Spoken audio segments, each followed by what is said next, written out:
Swayam Prabha. Digital India. Educated India.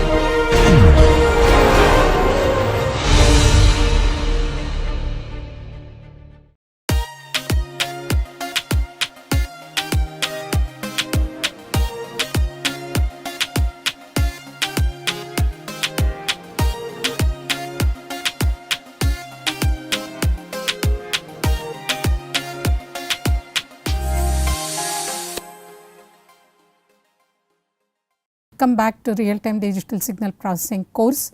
Today we are going to discuss what are the few things that we can do it in laboratory. So, first lab course is going to be demonstrated today. In the present laboratory we will be using DSK6713 board from TI. So, in this case we will see how to go with the Code Composer Studio, and then the first part of it, how to download the software. So, the below link gives you how you can download the Code Composer Studio version 5 under downloads. So, this will try to install in Windows version. This is the release version of Code Composer Studio 5.5 in C drive. So, you have to have a permission to download it. If there is any issue, you can come back to me. So, I will be giving the license because we have the user licenses here. So, you can use that. So, first we will see that after installation. So, what are the features of this DSK6713, or we call it as TMS320C6713. So, we have a 32-bit instruction cycle processor. Typically it runs at 225 megahertz. And it can go up to 300 megahertz clock frequency. And then what is the MIPS, or what we will call it as million instructions per second, or mega floating point operations, what this board can do is shown here. So, 2400 MIPS and then 1800 megaflops instructions processing, what it has the capability. So, this has 4 ALUs and 2 32-bit math functional units, and we have 4 KB level 1 program cache and then 4 KB level data cache basically, and then 256 KB level 2 data cache, and it supports 32-bit external memory interface up to 512 MB addressable external memory space, what is provided in this board. And we have 2 I2C ports, 2 MAC BSP, that is serial port interface, and 2 32-bit timers in this board. Coming to the block diagram of the DSK6413. So, we have the core 6713 CPU is shown here. So, which has instruction fetch, instruction dispatch, and then instruction decode. So, after that we have the data path for 2 functional units, what we have it. We call it one as path A, the other one is path B. So, it has A registers which are connected to these functional blocks, and B registers file are connected to this functional block. And this is some of the functional units. So, when we take up in the class about the architecture of the processor, I will be discussing about these functional blocks. Coming to how it is going to be controlled, you can see control registers are there, we have control some logic, and then test what we can do the thing, and in circuit emulation, and then interrupt control is also available. So, these are the external which can be connected, and you can see that whatever cache memory, which is a 2-way set associative 4K bytes L10 is available, and then we have the clock generator here, and then power down logic is available, and then you will be seeing that for this is the data cache what you have seen L1D, and then here this is the program cache. So, L1P cache which is direct mapped this also has a 4K bytes total basically, and this is the interfaces what we can see. This is the L2 memory interface, and this is the L which can go up to 4 way whatever it supports, and then L2 memory which can go up to 492 K bytes of data which you can interface. The other one is, we know that whenever direct memory access has to be done, we need the DMA. So, we have the external DMA controller here, which is 16 channel what is available, and some of the interfaces for the memory interface, and then MAC BSP what it has, and then it has a MAC ASP, and then there are 2 MAC BSPs, board support logic, application specific logic interfaces is MAC ASP, and then I2C what we saw, there were 2, and then there are 2 timers. So, using the timer we can interface the external world, and this is the GPIO which is going to be connected to the board, and then we can have a host port interface also using the USB. So, this is gives the overall picture of the board basically.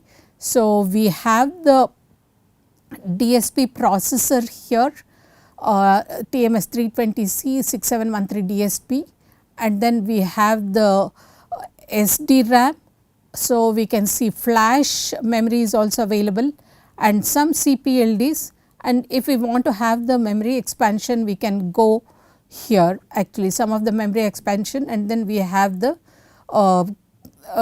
point external interface for this unit also, and then for the peripheral expansion also what we can do it here. And then you will be seeing some of the thing. This is the mic-in for real time application. I can use my input as a speech through mic-in, or audio stereo what I can put it in the line in basically from any external device with audio, and then some noise if we can feed in from the line in.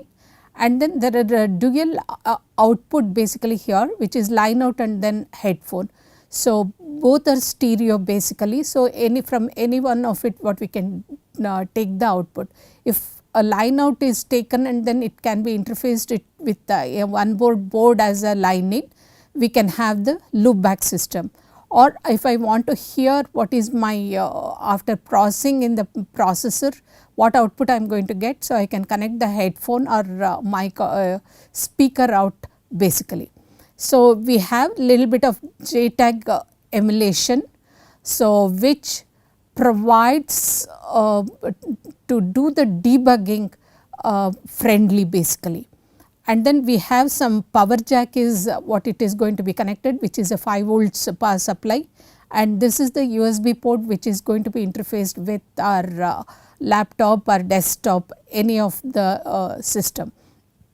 And there are some dip switches through which you can configure if you want to control your input and output, and some LEDs immediately if you want to say whether your board is working or not, you can do that.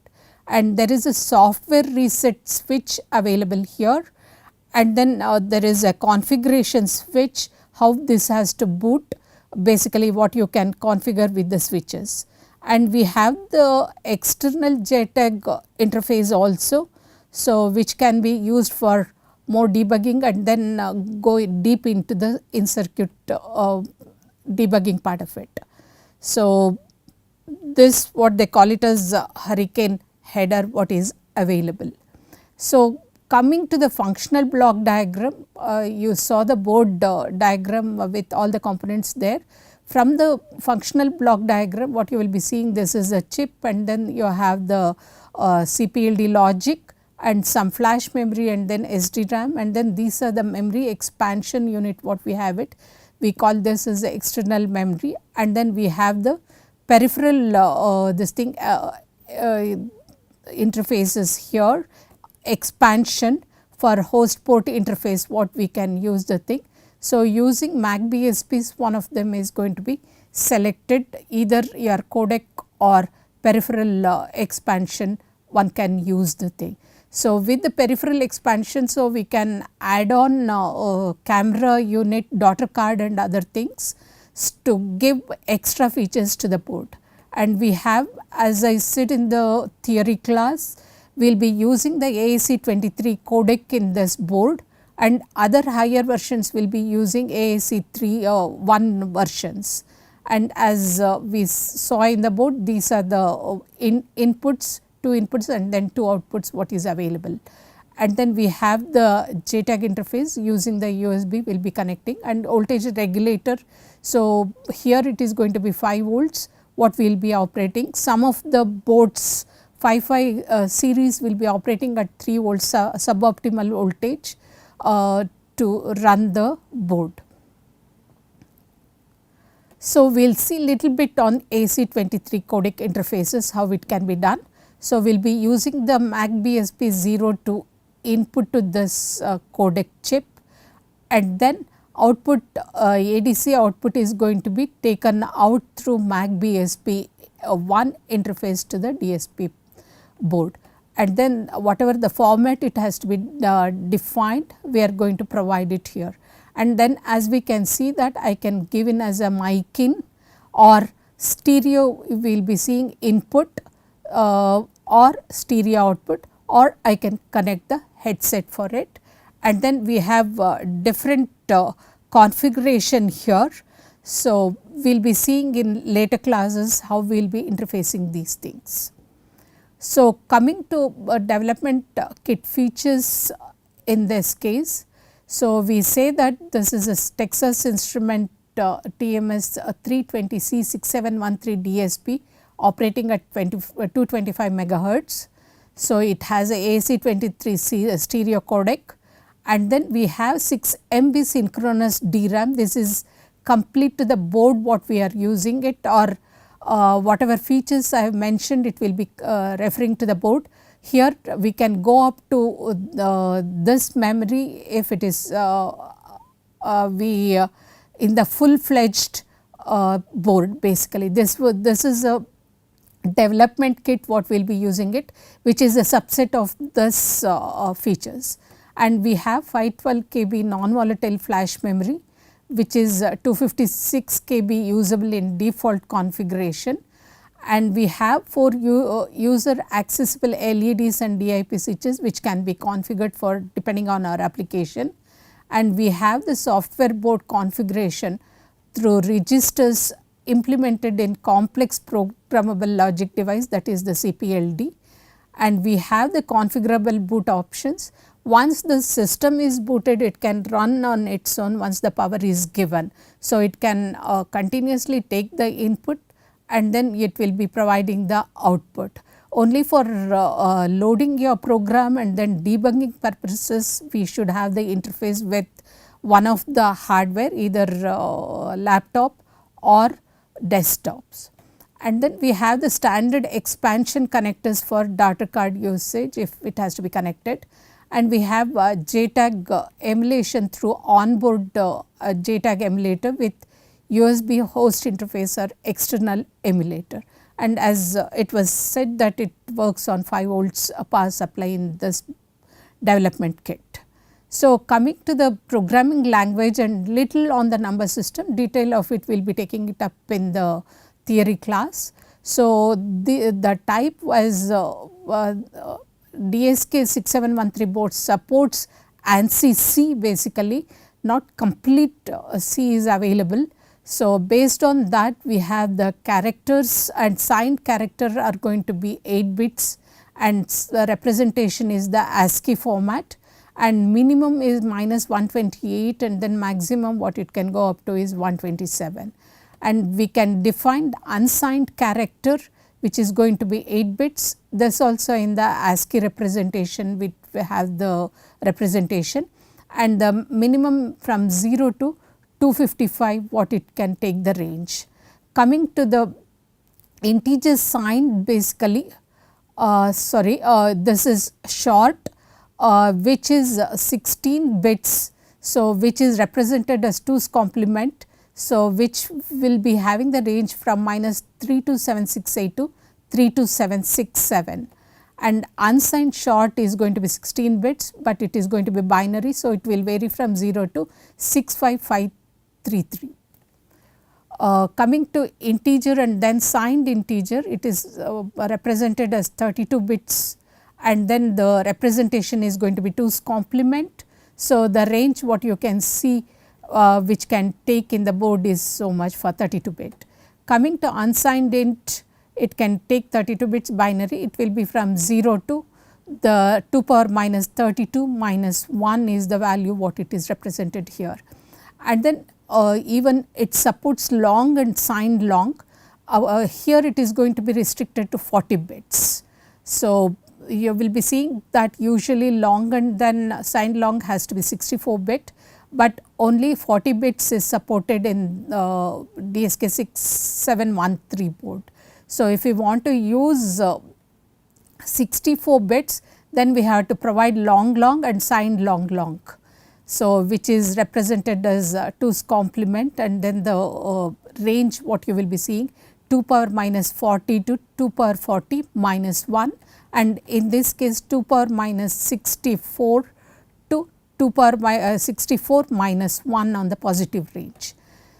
And the this thing unsigned you can have long long, which is going to be 64 bits, which can be binary. So, 0 to 2 power 64 minus 1 will be the value in this case. And then enumeration what we can have, so which is also this thing 2's complement, and since this is DSK 6713 is a floating point board, this is going to support float 32 bits and double is going to be 64 bits. So, the format what it is going to take is IEEE 32 bit format, and for 64 bit is IEEE 64 bit format, and then the range is going to be as specified here. And then a long double also what it supports, it is 64 bits and IEEE 64 bit standard what it will be using, and the range what it is shown here. And like any other processors, you should have a pointers, references, pointer to data members. So, which everything is going to be 32 bits in this, which is a binary format, and 0 to, as you will be seeing, it is in hex is 0x all FFF basically. Okay. So, we will now go to some of the example. We will show one, I will be showing sine wave generation using the sine function on the board, and then the dot product we will be working on the simulator. Both can run on the board, but to show that those who are unable to get hold of the DSK board, some of the examples whatever shown here can be run using the simulator. So, as an example for dot product, what we have is we have taken one of the x of n is 1, 2, 3, 4 values, and then the other one is 0, 2, 4, 6. As we know that the dot product of these two numbers is going to be given by this formula. So, the total what we are supposed to get is 40. And then sine wave, since we have discussed in the theory class that what will be the case if there is a aliasing happens, if proper sampling frequency is not selected, that also we will be showing you that what is the result of it. So, we will go to the board to run our examples. So, I will try to open the Code Composer Studio. As you can see, there are two versions of it in my system. So, this is Code Composer Studio 5. So, you will be seeing the icon is going to be represented this way, and if it is higher versions more than 6 or something like that, now 11 version is also available. So, it will be having this, but for this interface you have to have a board connected to that. So, to show that the simulator is going to run, only the simulator is provided up to version 5. So, we will click on the Code Composer Studio. So, it will show you what is the workspace you want to select. So, wherever your workspace, either in C drive or D drive or whatever multiple drives you have it, you can use that directory. In this case, what I have used is So, D colon C6713 what I have given the name, and then we will try to open this workspace. If it is not there, if you are restarting it, you can browse where you want to create this directory and then give OK. So, it will take a little time to open it. So,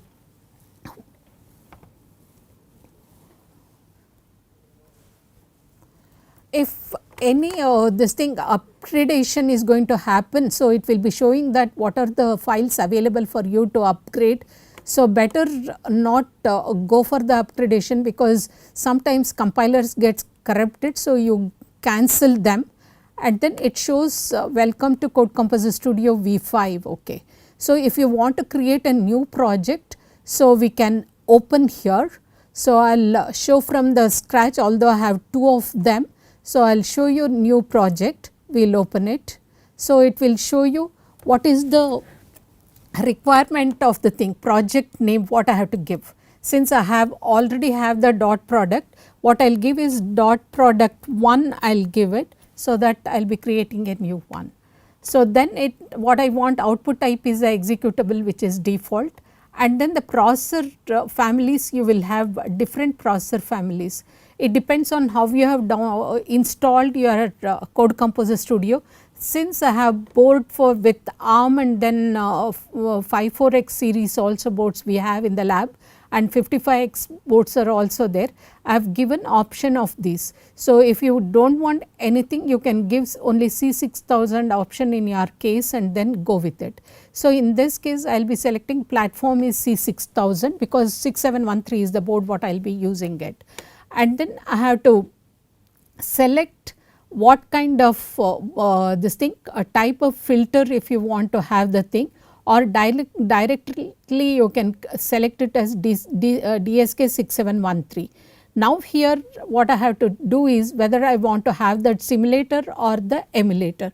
If I am connecting the board, then I have to select that Spectrum Digital EZDSP onboard USB emulator if I am connecting the board. So, if I am running in the simulator mode, then I will be selecting simulator. So, first we are doing the dot product, as I said, promise that I will be showing you in the simulator mode. So, I will be selecting the simulator in this case, and then we can do finish. So, you will be seeing on the left hand side what we the new project has got created. So, and then you will be seeing that there is a C basic minimum has been come in here. So, that is return of your main is integer what you are calling it. So, void and then return 0 what it is going to be the default with the braces what you will be seeing it. So, now there is a little this thing what it asks for is the target configuration. So, when I go to this one and then click on this board, so here you will be seeing that there will be little emulator what it will be coming. So, what I want is the little endian. So, one thing what we say is a little endian means that in the memory lower bits are stored first and then higher bits are stored later on. So, when it comes to big endian, then it is going to be higher bits first and then lower bits later. Some interfaces may need that higher endian, but most of us need we are comfortable with lower bits first and then higher bits later. So, we will be using the little endian in this case. And then it will be asking default they started with the 62x, that is why it will be showing 62x as the thing, and some gel file wherever it has downloaded it is showing me emulator here, but I want to have a simulator connected to this. So, what I will do is I can first thing is I can remove this CCXML file and then create my own new one. So, we will see that how to create my configuration file. I can give delete and then delete it, and then now I will go to right click on this dot product one and then I will say new. What I want is the target configuration file. So, I will say yes to this, and then I will click on the new configuration file. So, you will be seeing that it is a Texas Instrument simulator what it is giving me the thing. So, now what I will do is I have to come back to my main.c and then put the dot product. So, since I have already created the dot product, so we are calling it as a short. X count is 4 numbers what I showed in the this thing slide, and then Y count is going to be this, and then what we will do is to save the time we will cut and paste this in our new directory. So, I will be replacing this also main also, because everything is given there. So, this is a default main, and we are initializing result to 0, and then result is what we calling as a function dot product of x comma y comma count, and then finally we can print result because this is a integer what we have taken the thing. Short is 16 bit as already format what I have specified it. So, I will be printing the result value in the integer format.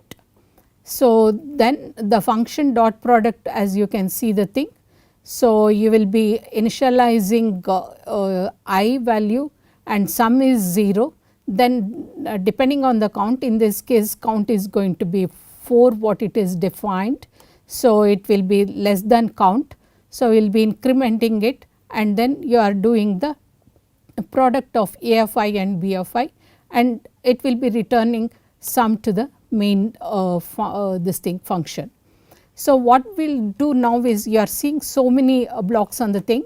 So, this is where your project explorer is going to lie, and then this is where your C code is going to be seen.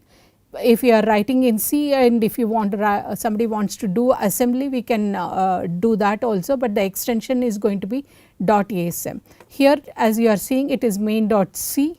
So, we can interface assembly and then C programming. If time permits, we will be seeing one example of that also in the end. So, now what I have is a console, and then if there is any error, what it will be coming. And this is a GUI basically a Code Composer Studio. So, you have different options in this case. So, we will be making use of one by one.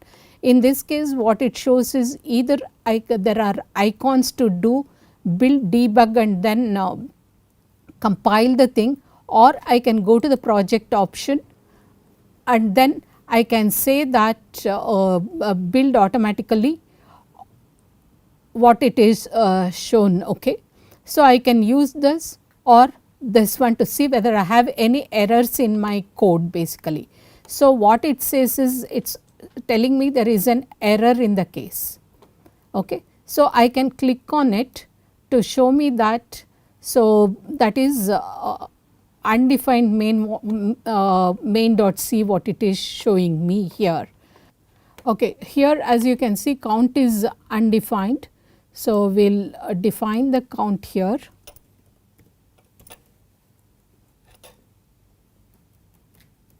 I can call this also short.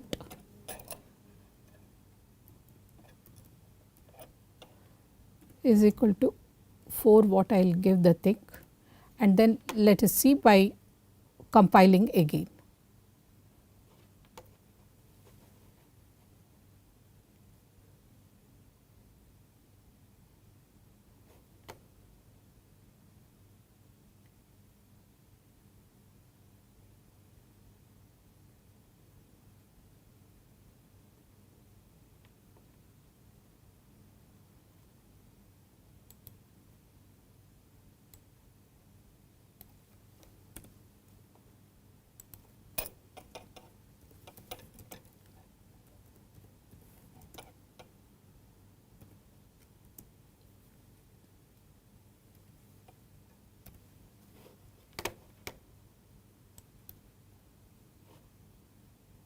So, if you have not given control S, so when you are trying to compile it will ask you whether to save the thing.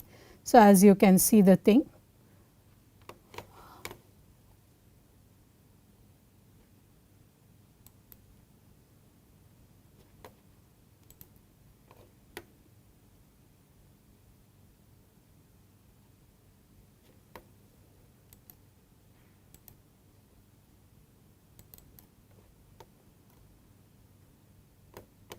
Okay, I forgot to include these two in the beginning. So, because for printing I need to have these two function defined. So, we will be defining the count here itself. So, I can remove the count from this place and then now we will try to compile the thing. So, as you can see the error is gone now, but still I have a warning. So, what we will be seeing sometimes these warnings becomes critical in the board. So, in the simulator it does not matter, but we have to take care of this warning also. So, what it does is it is showing is stack is not defined and then some system memory has to be defined for heap operations. So, what we can do is right click on the thing and then go to the properties and then we will be getting the properties for this project. So, here we have the compiler option because it is the linker option. So, what we will be doing is basic options what we have to take it.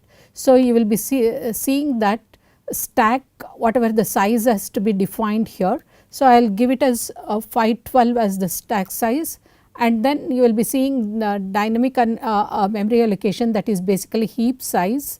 So, you can give it as 512 in this case also and then do OK and then do the recompilation.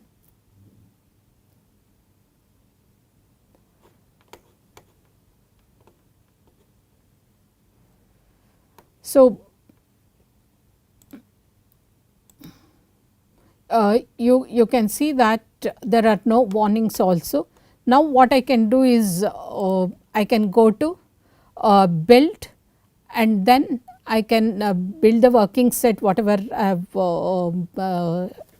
doing the current working set, or I can I will be giving the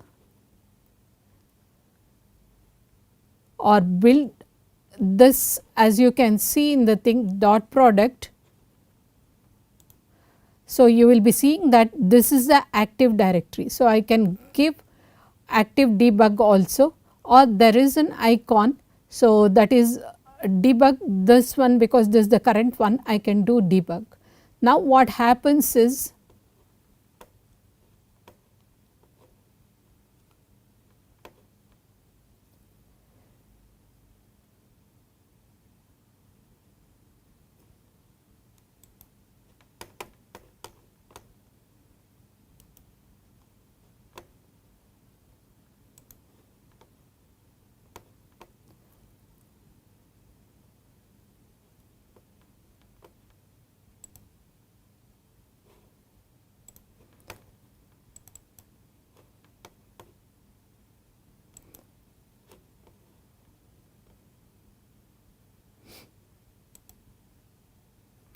so, in this case what I have to select is connection type what it is asking. So, I have to select the simulator.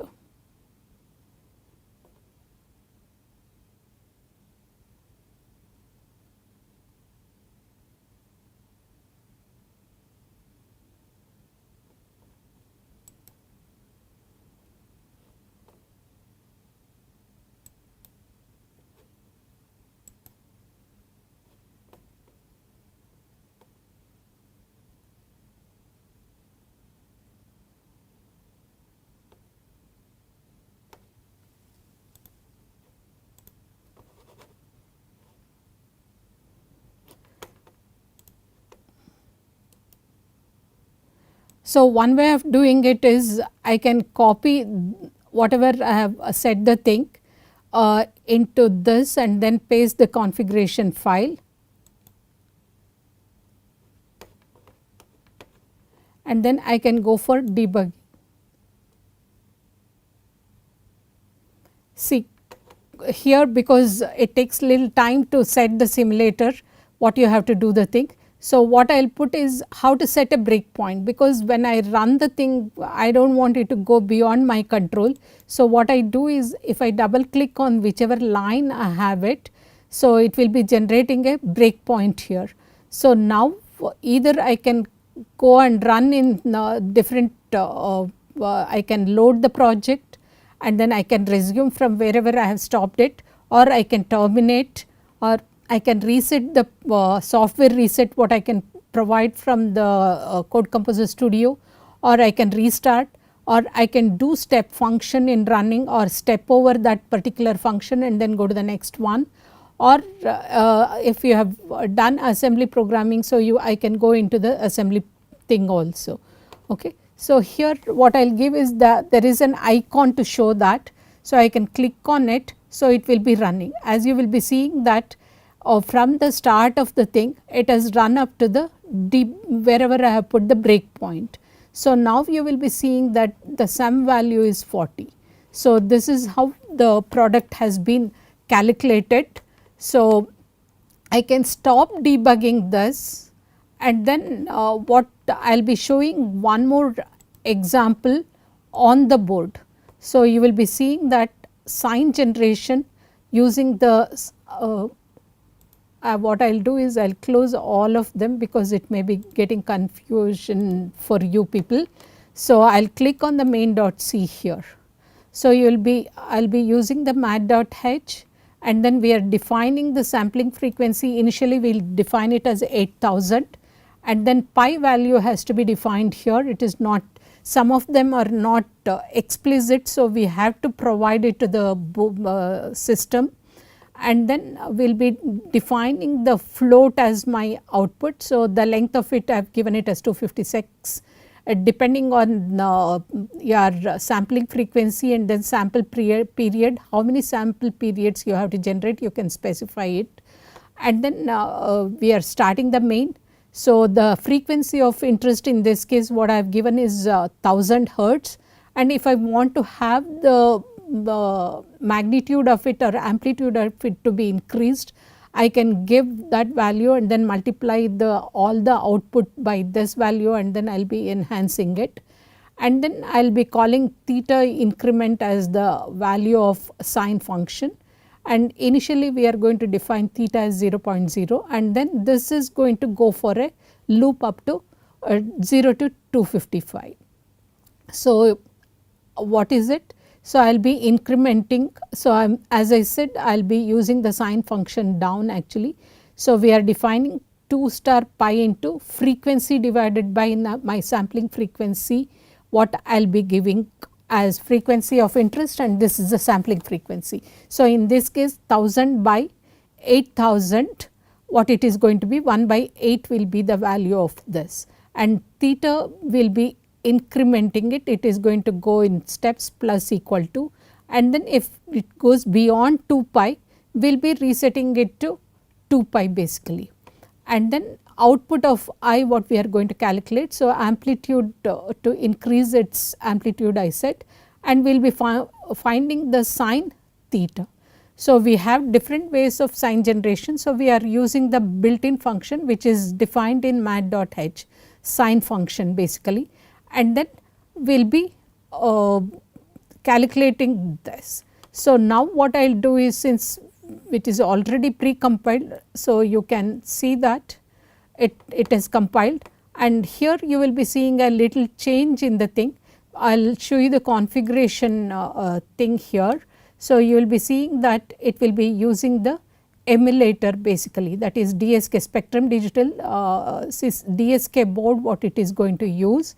So, we will do the compilation, and you will be seeing that when it is loading onto the board, you saw that green one running.